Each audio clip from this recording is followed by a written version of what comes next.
He dies in 1627 and she lives on till 1645. As with a lot of her time, that particular time is one in which we have absolutely no records on her. So the story goes, but how do we deal with that question of the absence of the record? But more importantly, how do we answer that huge question? One option in the several biographies that exist, I shan't name my colleagues, but they've suggested that she retires, and by that they mean that she goes to Lahore, she was given a certain kind of pension, and that she donned, it was said, a Shia way of life, that she would wear black clothing and was seen wandering about near the tomb of Jahangir. The history that I've charted, each phase of her life and her actions, if that is anything to go by, for which we also have historical, detailed historical evidence, then that is not how she was going to spend the last year of her life. And I claim my historical expertise in this last chapter, which I call Beyond 27. And beyond is a very interesting word. It's not a conclusion, it's a deferral. It's talking about an extension. And I'm suggesting that she would live on the way she had always lived. It's a very interesting thing. Most elderly Mughal matriarchs often went to the haram and they served as counselors. They were highly respected as guides, as people who, took younger women, men, kings through life. She refuses to do that. She doesn't do that. She is the next emperor, Shah Jahan, who happens to be, the husband of her niece. He's the son-in-law of her brother. So there's a very, very close relationship there. Of course, it's the tension with Shah Jahan, and she gets defeated by him towards the end. That leads to the end of her sovereign years. But also a very striking fact that she was in a male world, right? And that she needed sustenance by way of male solidarity as much as with other things. So she retires to Lahore. The second important thing is in the records of the time, she is described as a nobleman, right? As a zamindar with great landed property. By the time she leaves the throne, so to speak, in 1627, her property was double the size of her father, who is the prime minister to both Jahangir and Nur Jahan. So we can't overlook these facts. She's not going to be just given a pension. She has her own money. The law is that all of the money of royalty would be her own till she dies, which is when it reverts to the exchequer. So what is she doing with all of this money? She would continue. She was a great champion, as I said, of social justice.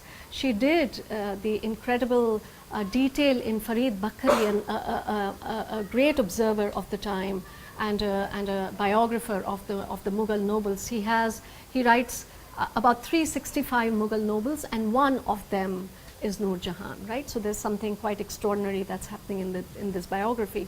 And he writes that when she comes to the haram, when she's gathered power, when she's on the, as I call it, she's on the ascent. She had dowry given to 500 women in the haram to get them married. Now, from our point of view, this may not be a big thing, why get people married off? But I think she gave choices to these people. Between the ages of 12 and 35, she said to these women that you can go link up or see if you like any of the officers around. To women over 45 also she gave choices of getting out of the haram and being able to marry. So she would continue these kinds of things. Then is the incredible story of her absolutely innovative architectural designs. I mean, she's called a feminist architect by architecture historians. For instance, she's the first person who designs a very major caravanserai on the Grand Trunk Road, which becomes a model for many other caravanserais. It's in Panipat. The tomb of Itmaduddaulah, her parents' tomb, on the Yamuna. A couple of things. It is the first monument in marble making a transition from red sandstone to the marble of the Taj Mahal. But architecture historians such as Ebba Koch have suggested how that became the inspiration for the Taj Mahal. So while she's so-called retired, she'll be observing, smiling at all of these things that are going on. And a third thing, which is, these are all the ways in which I come into the question of evidence. The last thing about beyond 1627 is that, you know, she has any number of grandnieces and nephews that are growing around her. Jahanara Begum, who becomes a very major person around Shah Jahan when Mumtaz Mahal dies. This is her daughter, so Nur Jahan's grandniece. She'll have seen this grand aunt doing all sorts of things. And how does she effect what she saw? It's as follows. She was, you know, a very important Sufi believer, and she did any number of constructions, including the Badshahi Mosque. And on top of the Badshahi Mosque, for the first time, there's an inscription that says in categorical terms that this was constructed by Jahanara Begum. But where was this model of naming coming? The model of naming comes from Nur Jahan Begum, right? This was the first person in the family that had actually attributed her name onto the architectural sites, which was a very important gesture. Women had forever participated in these things, but not named. And naming is a very, very important, you know, part of the self, who you are, that you leave for posterity, a mark. So I believe that she will have, you know, done all of these things pretty much while she lived, beyond those, you know, imperial years. Madam, from what I comprehend from my readings, I read Mughal Thakur some days back. I believe a lot of the history, the Mughal and the Delhi Sultanate history was sort of obliterated by the British, angered by the 1857 mutiny line. So where do you find your source material? Is there still ample available for you to research on? And do you know Urdu and Farsi? Yes, good question, absolutely. I read Farsi and I read Urdu, both of which are languages of my records. I mean, my records are in Persian, Farsi, but Urdu is later 19th century, so I've gone into a lot of you know, there are several biographies in Urdu, including the one that I was citing from. So yeah, absolutely that. The question of evidence is a critical question because, you know, historians and others have assumed that there are no sources for it, right? So if I may, I'll just take a few minutes to tell you my own take on sources, but also the process I engage with. When I wrote my first book, it's actually a first book on gender relations in the Mughal court. And a leading historian who I will not name said to me, how are you going to do a domestic life of the Mughals? There are no sources for it. And here's what happened. Gulbadan Bano Begum, daughter of the first Mughal king Babur, sister of Humayun, aunt of Akbar the Great, right?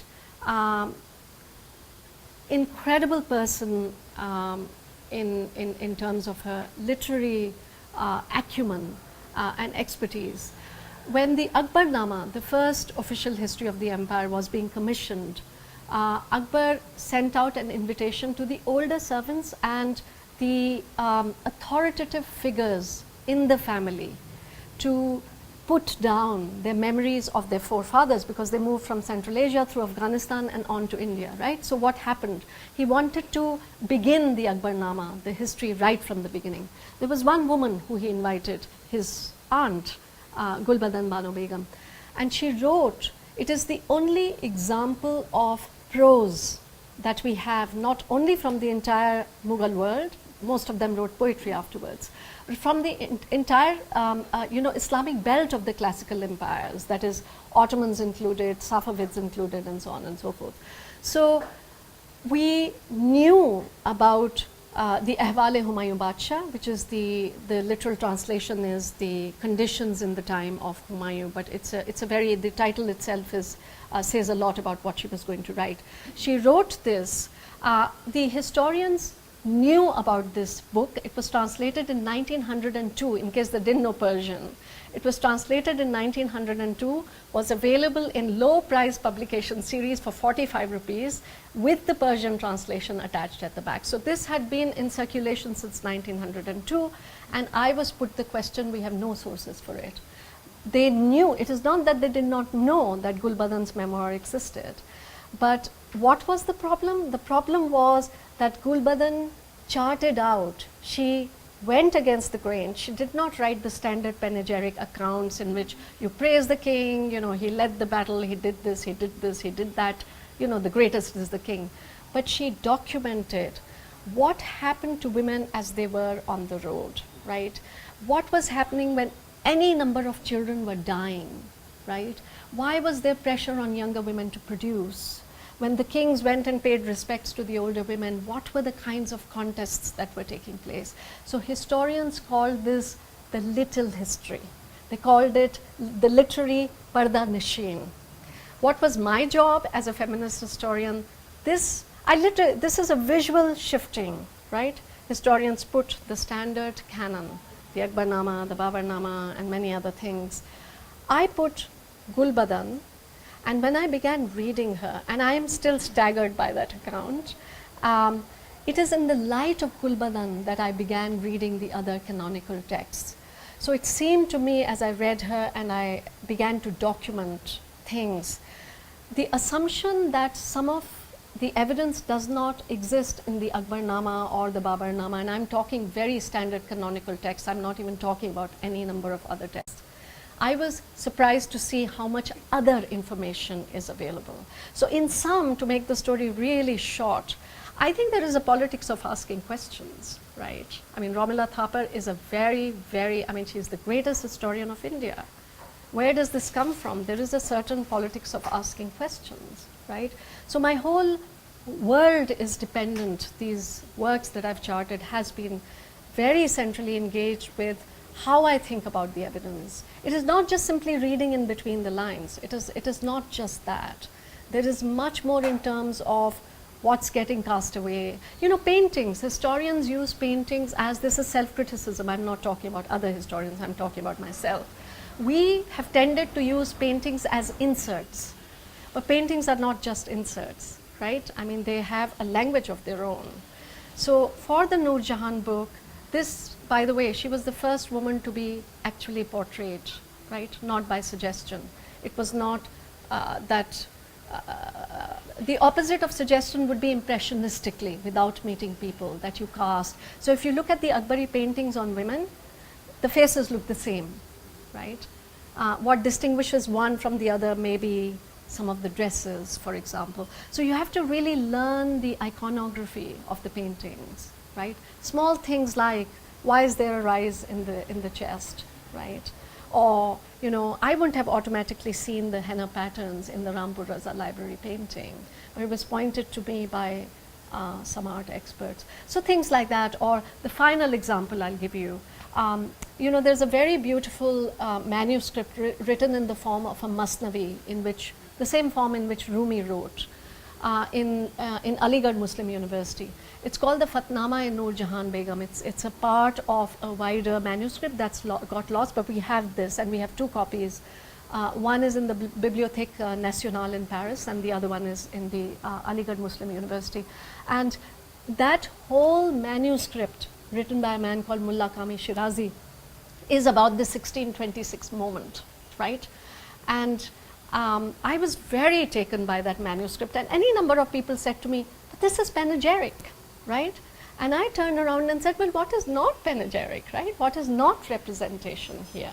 So in the case of Nur Jahan, the problem has been the opposite one. There is just so much there, right? And even then, the reaction by a lot of experts has been almost of disbelief. So in other words, that's what I'm dealing with here, right? The disbelief at many, many fronts. And that's really what you know, I'm writing about here. That's a very long answer to your question, but you gave me the chance to talk about the evidence that I wanted to. So was she the only one in the whole Mughal thing? There was nobody after her who could gain the reputation that she had? Well, Smita, it's not just the reputation that I'm talking about. I'm talking, there's a reason why the book is called Empress, Yeah. the astonishing reign of Nur Jahan. I'm not talking about the life of Nur Jahan. It is a very particular strand of her life, which is about her sovereignty. What constitutes this sovereignty? It's too easy to waffle it in this whole title called The Life, right? I mean, her, as I said, her best work can get lost. And so it's a very, in terms of historiography, there's a lot of rewriting of Jahangir that's going on at the moment. I've indicated, and I think rightly, and my book tries to do that, although one of my very close readers, a very fine fiction writer, Alan Seeley, who was reading my manuscript very early on, he said to me, Ruby, you need to hold off Jahangir, right? Because he is such a phenomenal figure. He's such an attractive, very unusual, classic prince kind of figure. So this is the rewriting alongside him to establish her co-sovereignty, right? It's a conception I've done for the first time in writing of Nur Jahan. And I've gone both on technical aspects of sovereignty as it's enunciated in Islamic law that I pointed to, but also there are informal signs of sovereignty, right? Such as hunting, which was popularly accepted that it's only a king or an empress that can shoot tigers, right? Everybody can't. It's a royal prerogative. So things like that. And then I've, asked myself, where will she have picked up hunting after that initial, training that women of aristocratic backgrounds were given to a degree. And she was married before to a man called Ali Kuli, and he was posted in Bengal, which is a punishment province. And so in most biographies, you'll have one line on Nur Jahan of this time, 10 years of her life, formative first 10 years of her life, from about 1594 to 1608 when she comes to the Haram, when he's killed. He's implicated in a plot that I won't tell you about, that you should read about. But anyhow, so she's in, his duties would require that he constantly goes to Raj Mahal or wherever the emperor is, right? And she has already, the arrangements that you find out of that time are not the extensive arrangements even amongst aristocracy of northern India, right? It's a very different setup. So it's the land of the Bengal tiger, very close. If you study the landscape, which is what I did in order to set up a whole life around her, she'll have, she would have to pick up the gun. There is no question. So you ask these kinds of questions of your evidence, or to go back to the evidence which I'm obsessed by, that's the only ground upon which you can come solidly. When I chart that scene that I read out to you, which is the beginning of the book, in which she's, getting ready, how do I know what did the roads of Mathura look like? Jahangir is not giving this scene to me. So I have to go to the 16th century records to understand what was the landscape of Mathura, what were the trees that were growing, right? Paintings show me what was she wearing, right? And then there are army scenes, there are, Mathura records, there are other kinds of records. So things like that. It's a bit of a spy work, which I absolutely loved doing. You would think that, in European court histories, for example, there are fantastic books that have been written on the royal itineraries. This is a Mughal couple that doesn't stay in one place for more than 4 months, right? And I had difficulty after the Persian, some of the Persian towns and cities don't exist on modern maps anymore, right? So how do you draw those itineraries? Something like that. So there was a lot of learning to do, and I felt I went to art history graduate school, back again, but I also think I went to writing school, right? So there were many graduate schools I was going to while I was teaching. So it was a wonderful time, and I shared things with very different kinds of people. while writing this. That's really in effect the story of this book. Can I ask you something? Yes, of course. When you did your research, did you feel while you were understanding the personalities of Jahangir and Nur Jahan that he was the kind who actually gave her space to grow? Or was she herself Yeah. so confident and overpowering a woman that she took that space? Yeah, very nice question. I like that. My sense is that it's both of these things, but we have to understand what that space means, not space in your and my terms today, in the sense you go to your study and I'll go to mine. But he is very devoted to philosophical and naturalistic engagement. So for instance, there is a man called Jadrup. He's a Vaishnavite thinker of great prominence and great, he experiments with all sorts of things. So for instance, Jadrup just doesn't eat. He's very, very thin. And it was said in the records, particularly in the Jahangirnama, that he used to take 2-3 grass khana din mein, ताकि वो बस जिंदा रह सकें. That's the kind of idea, right? Jahangir is obsessed with him. Every travel, wherever Jadrup is, he'll move around and go to see Jadrup. He hadn't seen Ahmedabad, so he wants to go to the sea after Malba, right? So there are his own engagements. There's a couple of cranes he keeps for 5 years, and he names them Laili and Majnu. And he has eunuchs planted who observe everything about these cranes every day for 5 years, and comes and reports to Jahangir. Jahangir goes and sees, and he writes. So clearly he's very busy with observation, right? He's very scientific. There were some of the statistics of certain rivers and mountains that are in the Ain-e-Akbari, and he's not happy with that. So he issues orders for reassessment and re-measurement, right? So he's really obsessive character about some of these things. And then art, atelier reaches incredible heights. So my own sense is, and why is this happening? This is also happening because he has inherited a very prosperous empire, right? Things were set up beautifully in terms of institutions, in terms of bureaucratic arrangements, record keeping, all of that. So he really, that's why I said a while ago, he's a classic prince. This is what, princes do. But I think Nur Jahan's coming in, there is clearly something he sees, and that's there quite palpably. So in the Jahangirnama, another point way before I began the research, and I was thinking about this, people would say, but there's nothing in the Jahangirnama, usme kuch nahi hai, right? If you look at the Persian Jahangirnama, there are 36 entries on Nur Jahan, right?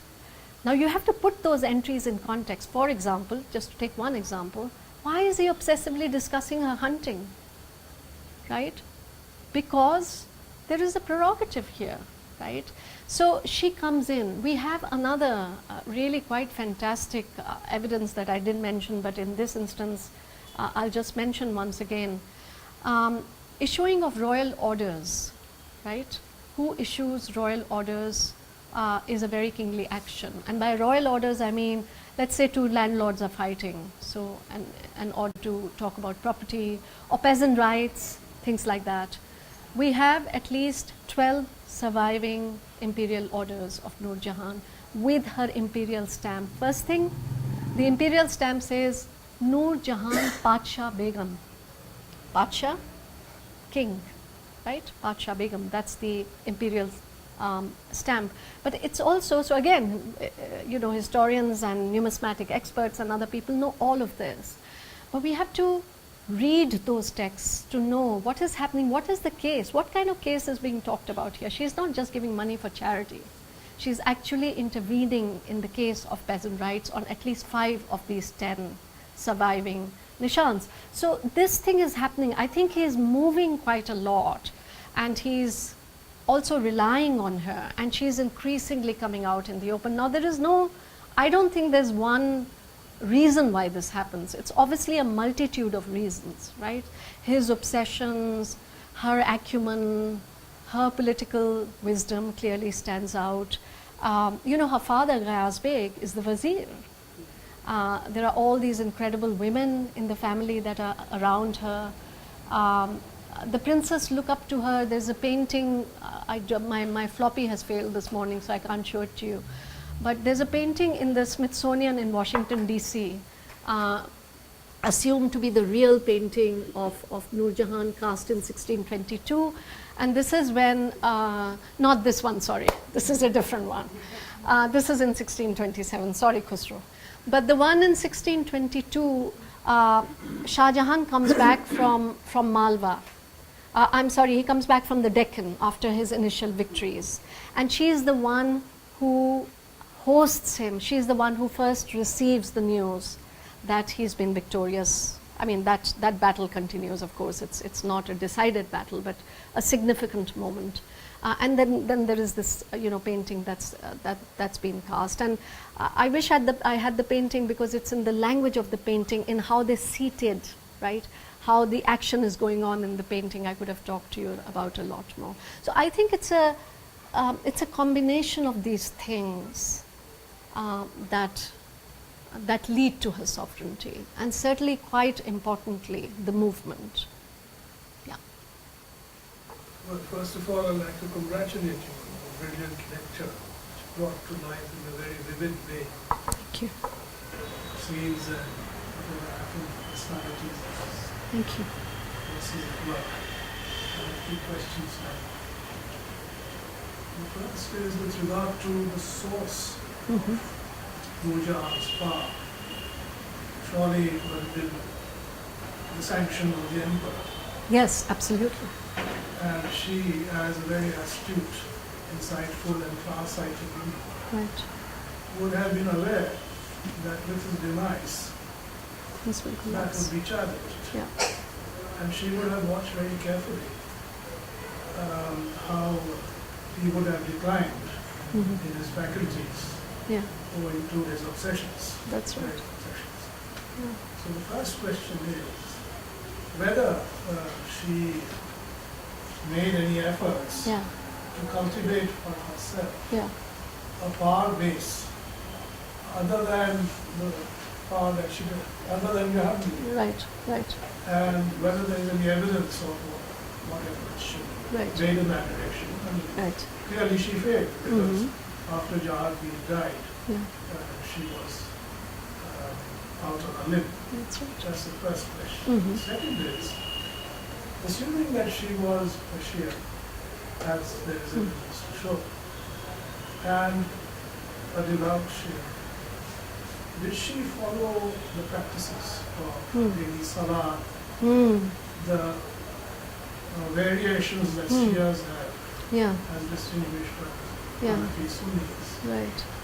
And Yeah. was that a Mm. matter of concern and objection Amongst- from right. the court as Right. such? Good question. Yeah. Associated with that, Yeah. did she try to do anything about it? Yeah, yeah. Those are great questions. The first one is critical. In some ways, I was suggesting when I talked about Gayaz Beg and Jahangir and so on, that she had to. It was, I'm not happy with the phrase, but at some point it was called the Nur Jahan junta, right? This thing of the cultivation with the close family members, into which in the early years, at least till 1622, was also Shah Jahan, her stepson. In 1622, he goes into rebellion, and that's when the junta really breaks up. So-called junta really breaks up. I don't term it the junta. How does she work this out? So the next step is very clear to her, right? She's astute. She knows that the rift has happened with Jahangir, but with Shah Jahan. But why does the rift happen? She has a daughter, Ladli, right? She has to get the daughter married. Shah Jahan was already married to Mumtaz Mahal, so that was, not that polygamy could not exist, but I think that wouldn't have solved her purpose. She would have been a secondary wife. Ladli would have been a secondary wife if she had been married to Jahangir, to Shah Jahan. In any case, that question does not arise, but there is serious consideration that we come across in the records about who Ladli is going to be married to. And she ends up choosing, not Ladli, but Nur Jahan ends up choosing the youngest prince, Shahryar, for her daughter's marriage. he was very young, younger than Ladli in fact, very manipulated. I mean, he was easy spoken of as with great looks, etc., etc. So she begins to groom him for that eventual period.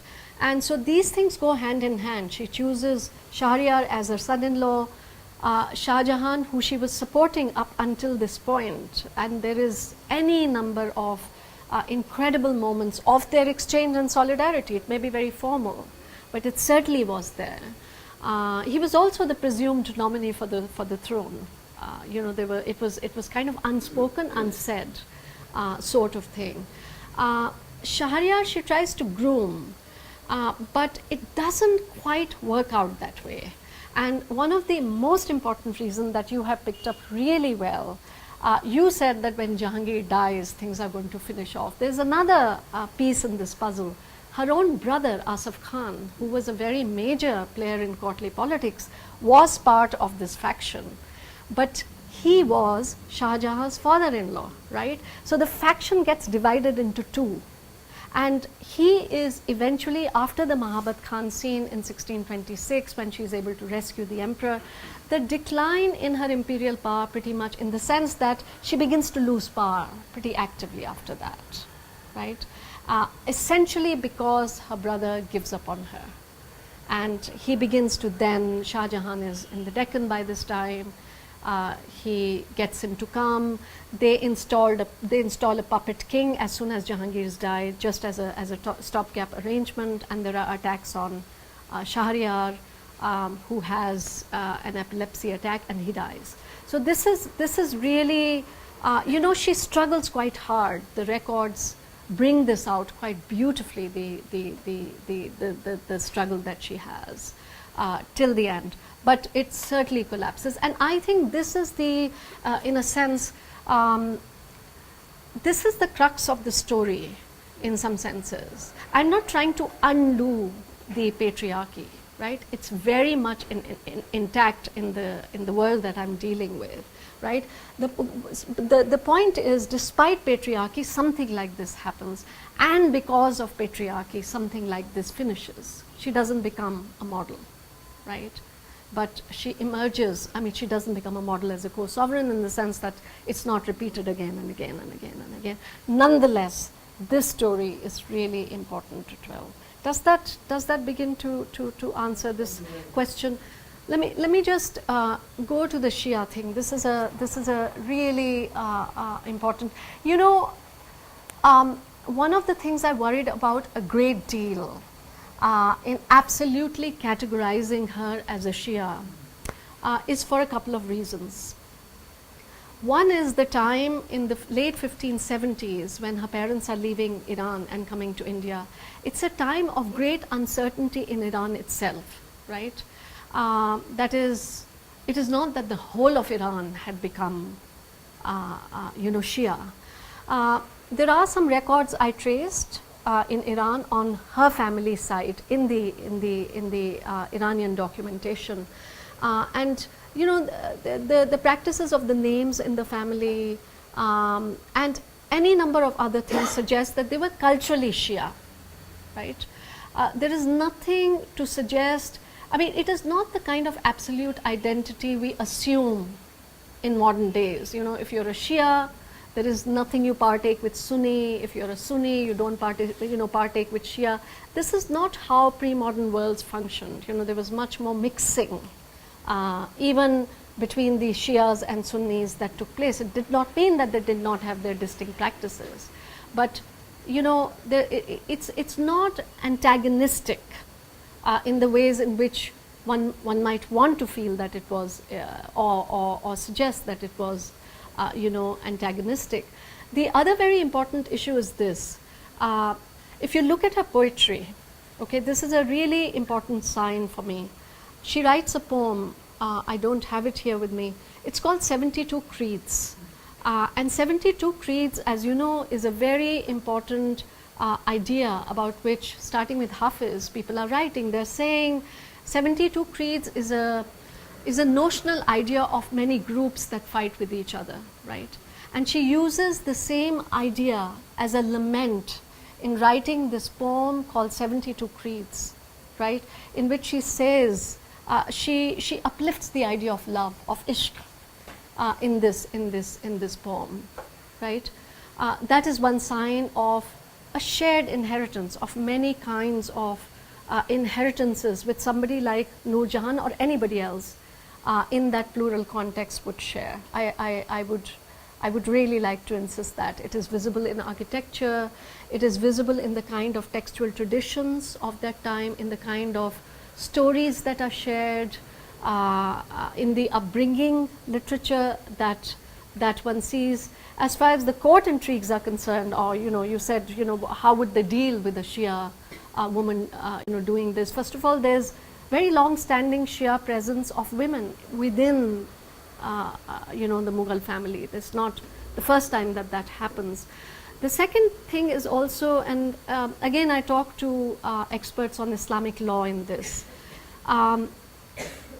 I was told, and the more I looked at the records, it became clearer to me that for the jurists, the important thing is the stability of the empire, right? The stability is very, very important. As long as faith practices of an emperor, right, do not contradict or do not, create problems in the everyday running of the empire.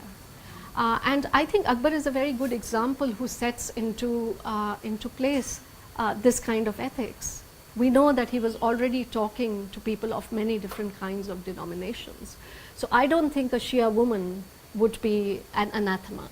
I'm persuaded about that. I don't want to block others. Sure. If I may just add one. Yes. It's interesting that there were some developments taking place of great importance in the Arabian Peninsula Right. in the century before Jahan, Right. in terms of Islamic theology, Mm-hmm. the rise of Ibn Taymiyyah Right. in the century. Sure. Surely by the time that Jahangir came forth, his thought of the pluralist, the reformist Islam today has led to the Wahhabi scheme and the risen. In fact, there is evidence to suggest that Aurangzeb availed of Ibn Taymiyyah, Shaykh al-Islam's thinking, to pursue the extremist Islamist trend that he did follow. Mm-hmm. Some of that had already reached Delhi, Agra, and Mughal Empire, Yeah. and it was influencing the Mughal Sure. court, Yeah. and more importantly, Yeah. the ulama at the time. Right. An extremely astute lady that I would expect Yeah. everything, both in terms of trying to meet compromises Right. as well as to counter it in a Yeah. way. Yeah. Is there any evidence to suggest that Yeah. she altered her Yeah. procedure of salat Yeah. to be less objectionable Yeah. to the Sunnis? Well, You had mentioned that at that time there wasn't that type of tension. yeah. But I appreciate that in Aurangzeb's time that tension was so great. Yeah. But that that's, his favorite abuse was Rafidi, yeah.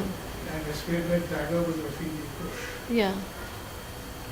I mean, the thing is, if there was tension in Aurangzeb's time, it doesn't mean that we have to necessarily project it back to a certain period of time, because, these tensions and dissensions were already there, and they're part of human history, right? And I think it is certain contradictions that allow figures like this. I'll, in fact, still respond to your question by saying there's one thing that doesn't happen for her. That is the khutbah, which is the reading of the king's name in the Friday sermon, right? And given how much she asks, this is never asked, right? And from Mutamed Khan to any number of other chroniclers are saying she has all authority except that the khutbah is not read in her name. So that's a sign That's a sign of compromise, right? I see you not just as a historian, but also as a kind of resistance politician. This is a seriously interesting piece of work, and I'm just wondering. I was just thinking of the famous University of Chicago anthropologist Marshall Zalins, who came out with an astonishing account of Captain Cook's encounter with the natives in Australia, Right. and thanks to his book, Yeah. the Australian government had to Redo formally the whole. rethink Right. legislation that Exactly would right. help the Aborigines Right. with access to land. That's right. And I'm thinking now, Nur Jahan, today's India, we've got, the politics of Nirbhay. You have women who have had to wait for 60 years for the right to be able to own an equal hissa in property, That's right. inherited property. I'm just wondering,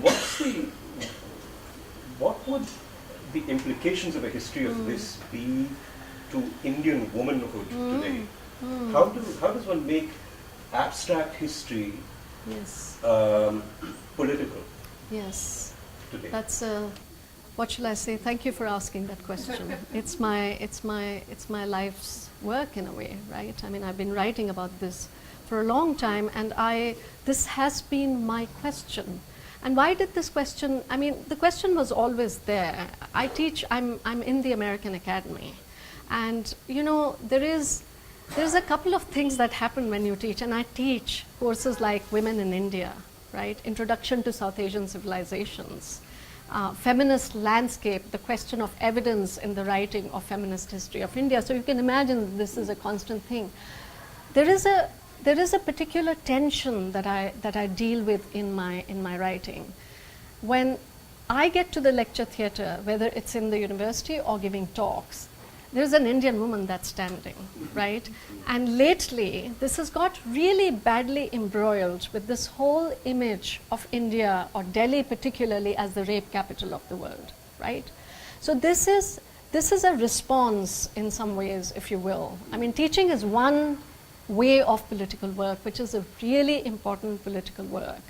I have, what shall I say? I have fabulous students, but you're talking to the like-minded people. And this is the reason why I decided to use my strengths as an academic historian, but really to write a narrative history of this extraordinary figure. Because I think what a biography, so I thought very seriously about the genre of the biography. I think around a person a lot can coalesce, right? A political scenario can coalesce. A plural milieu can coalesce. The question of evidence can coalesce, right? And things that academic history has its limitations, right?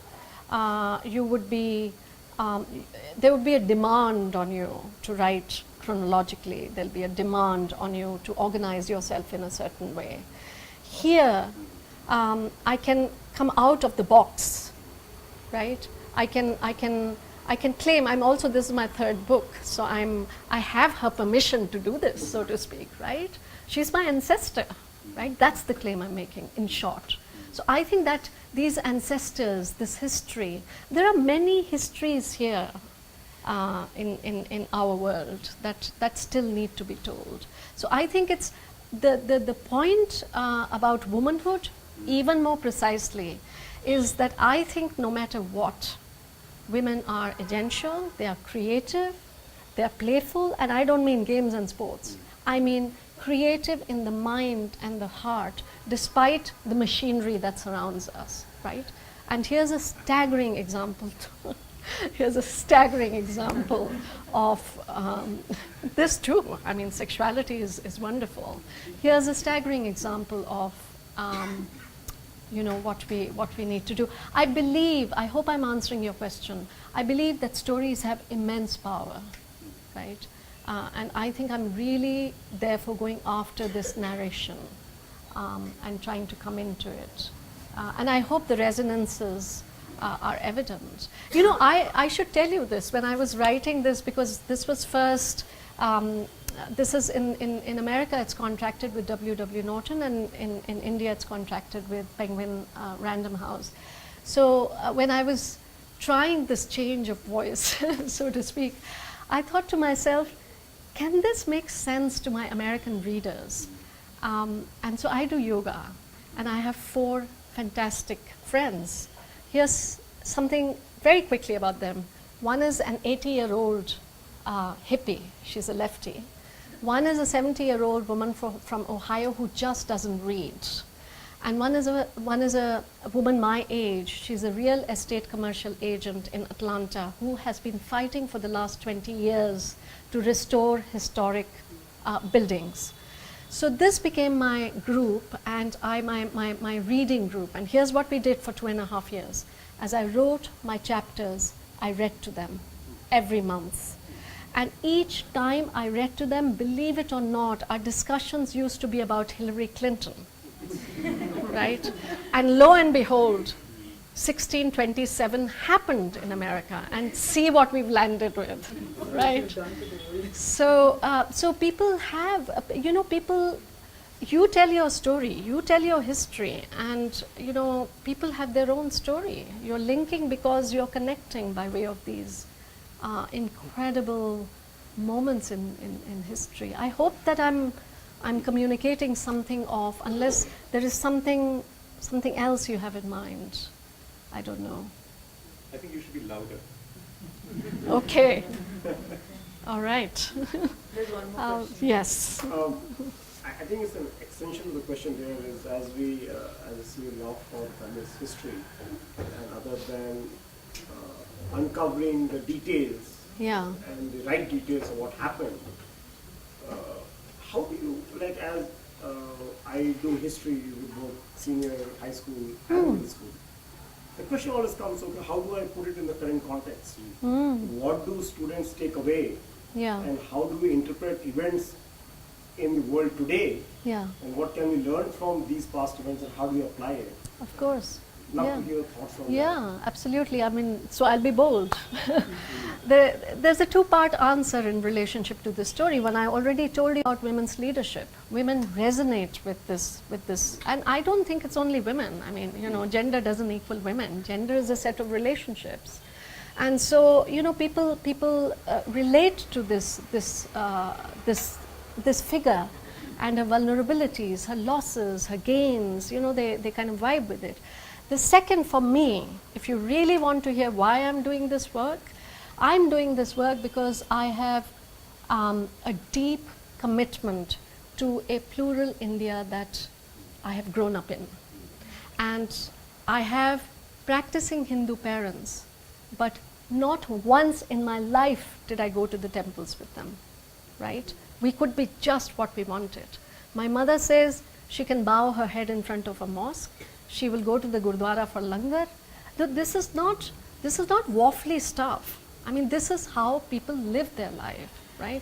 And I believe that this is the context. This is the culture of Al-Hind that allows her to emerge. And I think that's what we want. That's the story of India I want to tell. That is really at the heart of this writing. I don't know who's first, but go on. I just want to tell a little story to the audience, because since we all here on a common platform, I mean, probably this is again with reference to those lost years, with reference to what happened to Jahangir. Ma'am, probably you will be able to throw more light on it. This is with reference to a particular place called Naria. Naria is astride the road from Naushera to Rajouri, alongside the Naushera river. Yeah. And about 10 kilometers the crow flies from the line of country. I served there. So there's this little derelict fort when you go towards Rajouri, on the right side. Right. And the place takes, Nadia takes the name from that particular fort. Nadia means the intestine. Yeah. So it seems that Jahangir's intestines were. Through the Pir Panjal when he came, I mean, he was coming back to Agra, and that was where he died, somewhere along that area. And Nur Jahan took a decision that we will, because the body had to be preserved from decomposing, and so they took out the intestines of the emperor and buried it in that particular fort. Now ASI, our great institution that we have, they had this little board there which is all, one couldn't make out what the heck it was about. So in my course of my duties over there, I had asked the local Gaon Buddha. So he narrated this story to us with great reverence for Nur Jahan. And this was in 2003-05.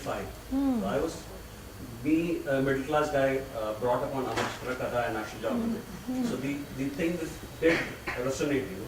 Yeah. I want to ask you on that. Yeah. Would you be able to like? It is documented in the records that that's exactly what happened, because they were coming back from Kashmir and he dies on the way and they stop there, and the records will have allusive language, right? It says things like the body was being prepared for burial, and then the cavalcades, there are dual cavalcades, and this is the moment in which her brother begins to get against her, and the cavalcades move towards Lahore. And what was wonderful was the fact that the Gaon Buddha was so much, the way he was talking, you could see his reverence for a woman. That's right. Who lived so many years. Yeah.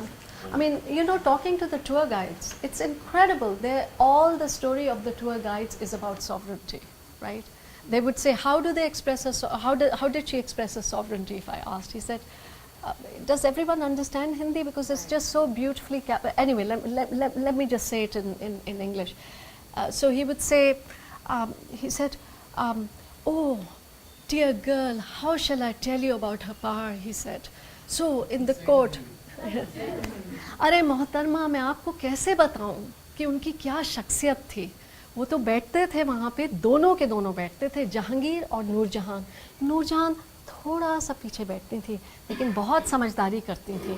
जैसे ही कोई कायदा कानून की बात होती थी और उनको लगता था ये सही कर रहे हैं, वो धीरे से बादशाह के कंधे पे अपना हाथ लगा देती थी.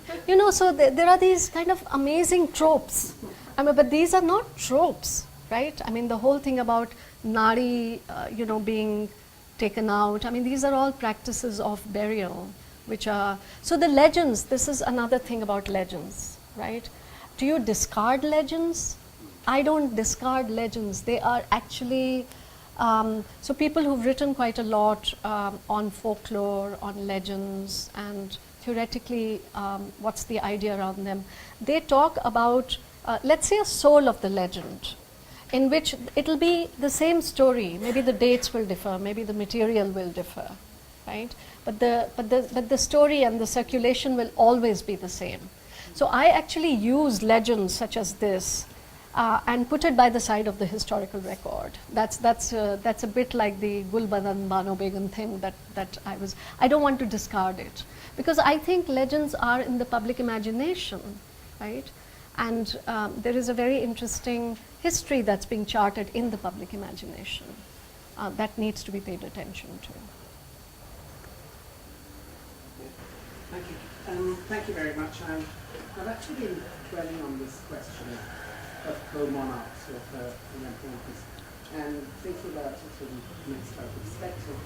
And it seems to me that in other situations, two places come to mind immediately. 1 century earlier, when you had the Catholic monarchs of Spain, when you had Ferdinand Isabel, and that brings together the kingdoms of Castile and Aragon, and then they become the Catholic monarchs, and they rule together.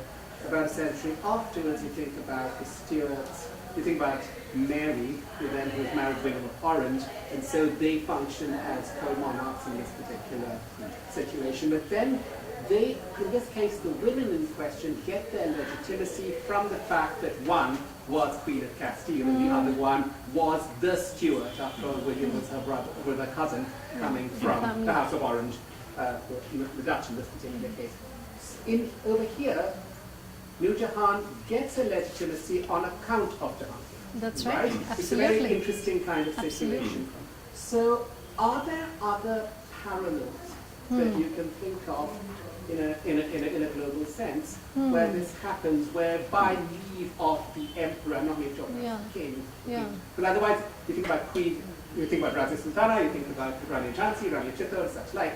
But in this particular case, this is practically interesting. The other point, which I would raise, is years ago I went to Lahore. It's interesting that it almost seems that Mumtaz Mahal's immortality resides in the fact that she predeceased Shah Jahan.